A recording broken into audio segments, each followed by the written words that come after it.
தாய்மார்களே, பெரியோர்களே, மறுபடியும் சொல்லுகிறேன். நான் சொல்றதெல்லாம் நீங்க ஏற்றுக்க வேண்டும் அல்ல, சிந்திக்க வேண்டும். சரி என்று பட்டதை ஏற்றுக்கொள்ள வேண்டும்.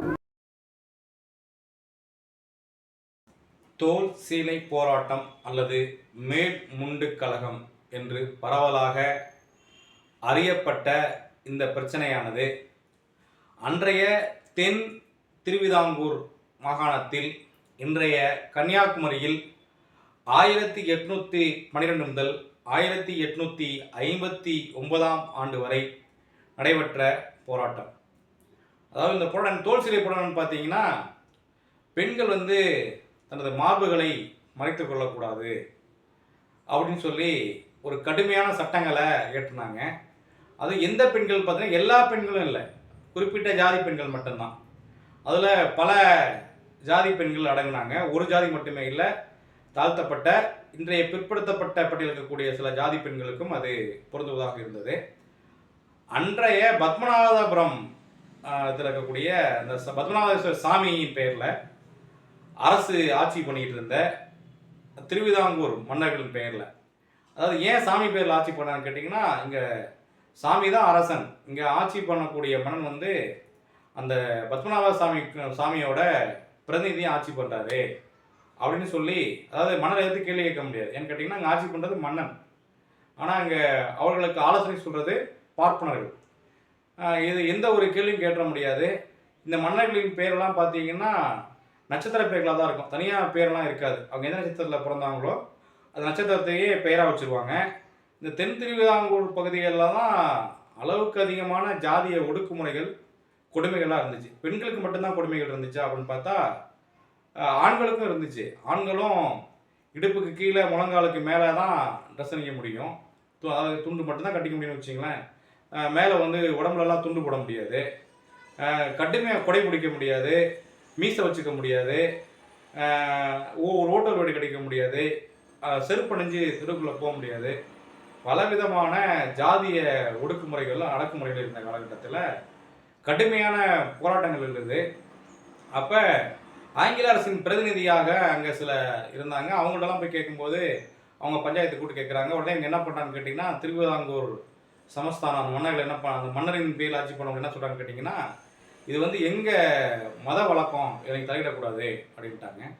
அப்போ திருவிதாங்கூர் பகுதிகளில் அந்த கிழக்கிந்திய கம்பெனியோட அதிகாரிகள் என்ன பண்ண கேட்டிங்கன்னா, அவர் பேர் மன்றோ. அவர் என்ன பண்ணான்னு கேட்டிங்கன்னா, கிறிஸ்துவத்திற்கு மதம் மாறிய பெண்கள் மேலாடை அணிஞ்சிக்கலாம், ஜாக்கெட் அணிஞ்சிக்கலாம் அப்படின்னு உத்தரவு போட்டார். அதன் அடிப்படையில் அங்கே இருக்கக்கூடிய பெரும்பான்மையான இந்த ஒடுக்குமுறைகளுக்கு உள்ளான பெரும்பான்மையான மக்கள், அதாவது அனைத்து ஜாதி மக்கள்னு கூட வச்சுங்களேன், ஒரு சில ஜாதியை தவிர அனைத்து ஜாதி மக்களும் கிறிஸ்துவ சமயத்துக்கு மாறினாங்க. அவங்க கிறிஸ்துவத்துக்கு மாறின பிறகு இவங்களோட கோட்பாடுகள் அங்கே செல்லுபடி ஆகலை. ஏன்னு கேட்டால், உங்கள் சாஸ்திரம், சம்பிரதாயம், சடங்குகள் எல்லாம் உங்கள் மதத்துக்கு மட்டும்தான், இப்போ அவங்க மதம் மாறிட்டாங்க, எனவே அவங்க மேலாடை அணிஞ்சுக்குவாங்கன்னு சொல்லி எல்லோரும் மேலாடை அணிய ஆரம்பிச்சிட்டாங்க. இதை அவங்களால பொறுத்துக்கவே முடியல. 1858 பார்த்தீங்கன்னா மிகப்பெரிய கலவரம் வெடிக்குது. எப்படா இந்த ஜாதி பொம்பளைங்கள்லாம் ஜாக்கெட் போடலாம், இந்த ஜாதி ஆண்கள்லாம் துண்டு போடலாம், இவங்கெல்லாம் வேஷ்டி கட்டுறாங்களேன்னு சொல்லிட்டு இந்த உயர் ஜாதியினரை பொறுத்துக்கொள்ள முடியாமல் பல அதாவது இந்த கன்னியாகுமரி தென் திருவாங்கூர் பகுதியில் முழுக்க கலவரம் வெடிக்குது. தொடர்ந்து இதுக்கான போராட்டம் நடக்குது. ஒரு வழியாக 1855 பெண்கள் இந்த மேலாடை அணிகளாங்கிற உத்தரவு வாங்கிட்டாங்க. இதைத்தான் வரலாறு தோல் சீலை போராட்டம்னு பதிவு பண்ணுது. இது மட்டும் இல்லைங்க, அதாவது இப்போ ஒரு நம்பூதிரி பார்ப்பனரை பார்த்தா இந்த ஒடுக்குமுறைக்குள்ளான ஜாதியில் 32 அடி தள்ளி நிற்கணும்.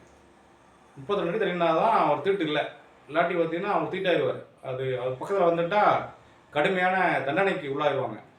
சரி, நம்பூதிரிக்கு மட்டும்தான் அப்படின்னா, நாயரை பார்த்தாலும் 12 அடி தள்ளி நிற்கணும். 12 அடி தள்ளினா தான் தள்ளிதான் தான் பேசணும், 12 பேசக்கூடாது. பக்கத்தில் நின்று பேசினாலே தீட்டு, குற்றம். அவ்வளோ கேவலமான ஜாதிய கொடுமைகள் பத்மநாபபுரம் சாமியின் பெயரில் அரசாண்ட திருவிதாங்கூர் அரசர்கள் நடத்திக்கிட்டு இருந்தாங்க. அதனால தான் அந்த பகுதியில் இருக்கக்கூடிய பெரும்பான்மையான மக்கள், இன்று கூட மக்கள் தொகையில் பார்த்தீங்கன்னா ஒரு 60% பேர் அங்கே கிறிஸ்துவர்கள் இருக்கிற காரணம் இது போன்ற அடக்குமுறைகளும் அத்துமீறலும். தொடர்ந்து இது பல பக்கத்தில் கலவரங்கள், தொடர்ந்து பேச்சுவார்த்தைகள், அப்புறம் வந்து ஆங்கில அரசு தொடர்ந்து தலையிடுறது இப்படி தான் நடந்துருந்துச்சு. அந்த காலகட்டத்தில் சரிங்க, அப்போது எல்லா ஜாதியினர் தான் இருந்தாங்களா? இப்போது எல்லா அப்படின்னா அப்படி இல்லை. சில பெரும்பான்மையான நில வச்சுருக்கவங்க, ஆங்கில அரசுக்கு விசுவாசமாக இருந்தவங்களாம், அது தென் திருவிதாங்கூர் சமஸ்தானத்துக்கு விசுவாசமாக இருந்தவங்க, அவங்கெல்லாம் பார்த்திங்கன்னா அந்த ஜாதியின் பேரில் வேறு வேறு பட்டங்கள் பெற்றுக்கிட்டு அவங்க அந்த சுயஜாதி மக்களுக்கு விரோதமாக திருவிதாங்கூர் சமஸ்தானம் கொண்டு வந்த அந்த மேலே ஆடை அணியக்கூடாதுங்கிறத இன்னும் தள்ளினா தான் தீட்டு, தள்ளி நில்லு, பார்த்தா தீட்டு, தொட்டா தீட்டு, தள்ளி நில்லு, பக்கத்தில் வராத, இந்த தீட்டு சம்பிரதாயங்கள்லாம் ஆதரிச்சுக்கிட்டு சுயஜாதி மக்களுக்கே காட்டி கொடுத்தவங்களும் இருக்கிறாங்க. இன்றைக்கி அவங்க பெரிய பெரிய ஜாதி தலைவர்களாக பல்வேறு கட்சிகளில் பொறுப்பில் கூட இருக்கிறாங்கன்னு வச்சுங்களேன். ஆனால் அவங்களெல்லாம் அந்த இதுக்காக போராடினாங்க கேட்டிங்கன்னா நிச்சயமாக போராடல. இப்போ நீங்கள் கூட பார்த்துருப்பீங்க, ஒரு திமுக மீட்டிங்லேயோ, ஒரு அதிமுக மீட்டிங்லேயோ, ஒரு மதிமுக மீட்டிங்லேயோ, எந்த கட்சி, தமிழ்நாட்டில் எந்த கட்சி மீட்டிங்னாலும் சரி, ஒரு மேடையில் இறையை கூப்பிட்டு பார்த்தீங்கன்னா தோளில் துண்டு போடுவாங்க. போட்டு இந்த பொன்னாடையை அணிவிக்கிறேன், காங்கிரஸ் கட்சி கூட்டங்களில் இந்த கைத்தறி ஆடையை அணிவிக்கிறேன் அப்படின்லாம் சொல்கிறாங்க இல்லைங்களா? அது தோளில் ஏன் துண்டு போடுறாங்கன்னா இதுதான், அந்த காலத்தில் துண்டை தூக்கி தோளில் இடுப்பில் கட்டிக்கணும், அந்த மரபை உடைத்து அனைவரும் சமம், எல்லாரும் தோளில் துண்டு போடலாம், எல்லாரும் மீசை வைக்கலாம், எல்லாரும் உடை பிடிக்கலாம், எல்லாரும் செருப்பு போடலாம், எல்லாரும் வேஷ்டி கட்டலாம், எல்லாரும் ஜாக்கெட் போடலாம் அப்படின்னு சொல்லி மிகப்பெரிய புரட்சிகளை ஏற்படுத்தி நடைமுறைப்படுத்தியதில் திராவிட அதுக்கு மிகப்பெரிய பங்கு உண்டு. அது இந்த மதம் மாறின நிறைய பேர் இந்த எப்போ ஜாதி இருக்கும் அதிகமாக இருக்கோ அங்கே வந்து நிறைய அந்த பகுதிகளில் மதம் மாறினதுக்கு காரணம் வந்து பார்த்திங்கன்னா அங்கே உள்ளான அடக்குமுறைகளும் கொடுமைகளும் தான். இன்னும் சில பேர் இன்னும் கடுமையான சில அடக்குமுறைகள் நடந்திருக்கு. அதாவது ஒரு பெண் வந்து பார்த்திங்கன்னா வயசுக்கு வந்துட்டாலே, அது ஏஜ் அட்டன் பண்ணிட்டாலே அந்த பெண்ணை பார்த்திங்கன்னா ஒரு நம்பூதிரி பார்ப்பானோ அல்லது ஒரு ஏஜார் வந்து அந்த பொண்ணை கூட்டிகிட்டு போயிடுவாங்க. அப்போ அந்த பொண்ணை அப்புறம் திருப்பி வச்சு அனுப்பிச்சுடுவாங்க. இதுக்கு வந்து பார்த்திங்கன்னா இது எவ்வளோ பெரிய கொடுமையான விஷயம் பாருங்கள். கூட்டிகிட்டு போயிட்டு அதை பாலியல் ரீதியாக பயன்படுத்தி தான் அனுப்பி வைப்பாங்க. அதாவது அந்த பொண்ணு ஏஜென்ட் பண்ணாலே இந்த கொடுமைகளை பார்த்திங்கன்னா நடந்துக்கிட்டு தான் இருந்துச்சு.